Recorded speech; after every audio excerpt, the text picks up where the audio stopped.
नमस्कार, मैं हूं आपके साथ निलोफर अंसारी और आप देख रहे हैं V9 न्यूज। देश और दुनिया की हर बड़ी खबर पर रहती है हमारी पैनी नजर। आइए नजर डालते हैं आज की बड़ी खबर पर। 15 अगस्त स्वतंत्रता दिवस की हार्दिक शुभकामनाएं। सौजन्य से ग्राम पंचायत चितावद, सह सचिव अनिल, सचिव जगदीश राजपूत, सरपंच रमेश चंद्र कशनिया। 15 अगस्त स्वतंत्रता दिवस की हार्दिक शुभकामनाएं। सौजन्य से ग्राम पंचायत सलसलाई की ओर से सरपंच प्रहलाद सिंह मेवाड़ा, उप सरपंच बाबू सिंह मेवाड़ा, सचिव बने सिंह मेवाड़ा, सह सचिव जितेंद्र राहोर। मोहन फ्यूल्स की ओर से समस्त देशवासियों को स्वतंत्रता दिवस 15 अगस्त की हार्दिक शुभकामनाएं एवं बधाई। समस्त देशवासियों को स्वतंत्रता दिवस 15 अगस्त की हार्दिक शुभकामनाएं एवं बधाई। शाखा प्रबंधक बने सिंह मालवी, पर्यवेक्षक दुलेर सिंह सोलंकी। सौजन्य से समस्त संस्थाएं सलसलाई, मंगलाज, नौलाया, गौदाना, भैंसरोद, केवड़ा खेड़ी, गुलाना, दस्ता खेड़ी। छत्रसाल सिंह परमार उप निरीक्षक की ओर से समस्त देशवासियों को स्वतंत्रता दिवस 15 अगस्त की हार्दिक शुभकामनाएं एवं बधाई। भगवान सिंह अंजना की ओर से समस्त देशवासियों को स्वतंत्रता दिवस 15 अगस्त की हार्दिक शुभकामनाएं एवं बधाई।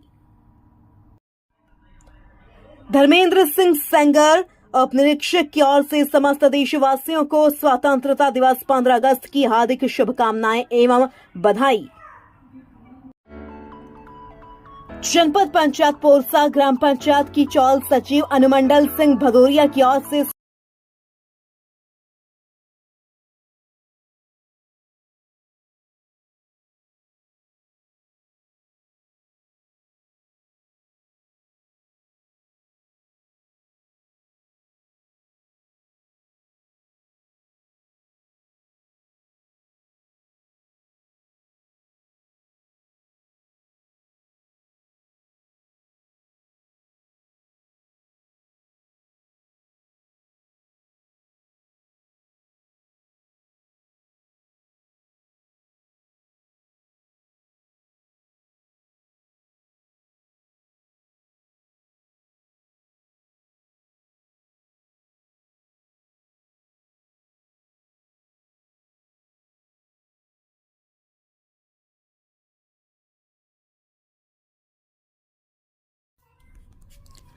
अयोध्या गैंगरेप व कन्नौज रेप कांड को लेकर बिहार सरकार के पिछड़ा वर्ग कल्याण मंत्री हरीश सहनी ने सपा सुप्रीमो अखिलेश यादव पर साधा निशाना। कहा, जब कार्यकर्ताओं को छूट देंगे तो यही होगा। अयोध्या की घटना दुखद, सीएम योगी की कार्रवाई सराहनीय। सिर्फ यूपी बिहार में ही नहीं, देश के अन्य प्रांतों में भी योगी की कार्रवाई बन रही नजीर।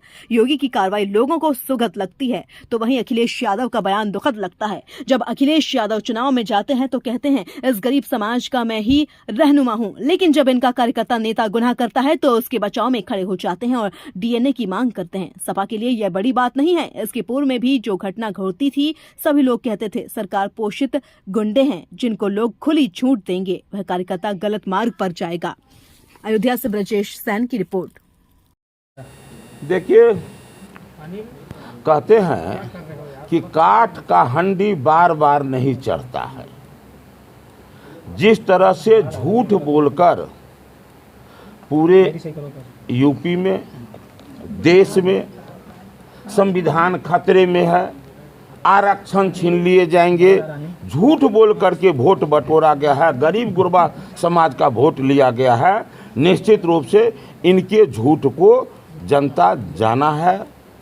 फिर से जब अवसर आएगा तो एनडीए गठबंधन को लोग सम्मान करेंगे, पूरा आशा है, भरोसा है। और ये बात जरा सोचिए कि संविधान की बात करते, सभी लोग कहते हैं संविधान तो खतरे में तब पड़ा था जब श्रीमती इंदिरा गांधी जी के द्वारा जो उस समय में उनके द्वारा जो कदम उठाए गए थे, इमरजेंसी लगाया गया था, उस समय में तो संविधान नाम का कोई चीज था ही नहीं।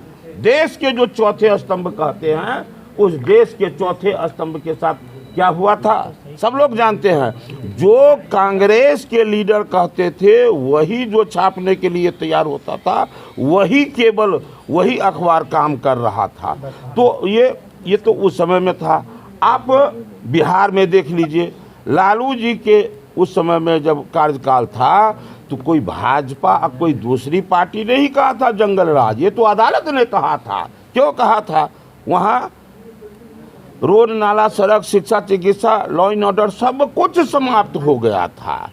वहाँ तो 8 दिन 10 दिन में तो केस भी दर्ज नहीं होता था। और आज का एक एनडीए की सरकार है कि बिहार में आप देखे हैं कि वीआईपी के सुप्रीमो मुकेश सहनी जी के पिताजी का जो हत्या होता है तो 7 से 8 घंटा में वो वहाँ जो है जो अपराधी जेल के अंदर होता है। इसका नाम है एनडीए की सरकार। में आदरणीय मुख्यमंत्री जी के देखरेख में उनका इलाज हुआ है लखनऊ में। वहाँ से इलाज होकर के कल ही वहाँ से वो आई है। अब वो ठीक ठाक है, थोड़ा कमजोरी है लेकिन ठीक ठाक है अभी वो। इसी तरह की घटना कन्नौज में भी, वहाँ भी सपा नेता का नाम आ रहा है। तो ये बड़ी बात थोड़ी है कि वहाँ भी सपा नेता का नाम, अरे बड़ी बात थोड़ी है। आज जो आप किसी दूसरे से पूछेंगे, अपने दिल से पूछे, अपने दिल से पूछे कि इससे पूर्व में जो भी कुछ होता था, बड़े घटना को अंजाम दिए जाते थे, वो सब कौन हुआ करते थे, किनका कार्यकर्ता हुआ करता था? उस समय के सभी लोग कहते थे सरकार पोषित ये गुंडे है, ये सब लोग कहते। ऐसा नहीं है कि मैं बोलता हूं तो मैं कह रहा हूं, ये तो आम लोग कहते थे। इसलिए ये सामान्य बातें हैं कि वहाँ भी इस तरह के लोग घटना को अंजाम दिए हैं, ये सामान्य बात है। जिनको लोग खुली छूट दे देंगे अपने कार्यकर्ता को, तो वो कार्यकर्ता गलत मार्ग पर जाएंगे ही। जिस पर बात की जाए पिछड़ों के लिए वो तो कहता है कि हम नहीं छीनने देंगे भाई, हम क्या कहते हैं कि अति पिछड़ा का जो है हक नहीं छीनने देंगे, आरक्षण नहीं छीनने देंगे। तो उनसे पूछिए ना कि जब से इनके कार्यकाल में, नहीं इनके पिताजी के कार्यकाल से लेकर और अभी तक में क्या किसी एक भी जाति को, किसी को ये आरक्षण देने का काम किए क्या? और कह क्या रहे हैं इनके पिताजी कि हम मुसलमान भाई को जो आरक्षण मिलना चाहिए। मैं इसका विरोध करता हूं, लेकिन बाबा साहब भीमराव अंबेडकर के द्वारा उसी समय में कह दिया गया था कि धर्म के नाम पर आरक्षण नहीं दिए जाएंगे। तो फिर ये बोलते क्यों हैं? इनको तो पता है कि इस तरह से आरक्षण नहीं दिए जाएंगे। बस एक और एक काम है, वोट के राजनीति के कारण। यदि वो आरक्षण देंगे भी तो वो आरक्षण कहाँ से ला करके देंगे? किसी न किसी अति पिछड़े से छीन कर देंगे ना। वो अपने गल्ला से निकाल के, तिजोरी से खोल के देंगे या अपने बगल के राशन के दुकान से ला कर देंगे, ऐसा तो होगा नहीं। वो तो देंगे निश्चित रूप से किसी अति पिछड़ा से छीन कर ला कर देंगे। तो यहाँ ये कहते हैं बंगाल में उस तरह से आरक्षण छीना जाता है, तो ये लोग झूठ बोल करके राजनीति करते हैं। बाद बाकी इस सच्चाई को लोग जान गए हैं, गरीब गुरबा समाज के लोग जाने हैं। निश्चित रूप से जो अभी वर्तमान समय में चुनाव होगा, एनडीए के साथ आमजन रहेंगे, गरीब गुरबा भी साथ रहेंगे।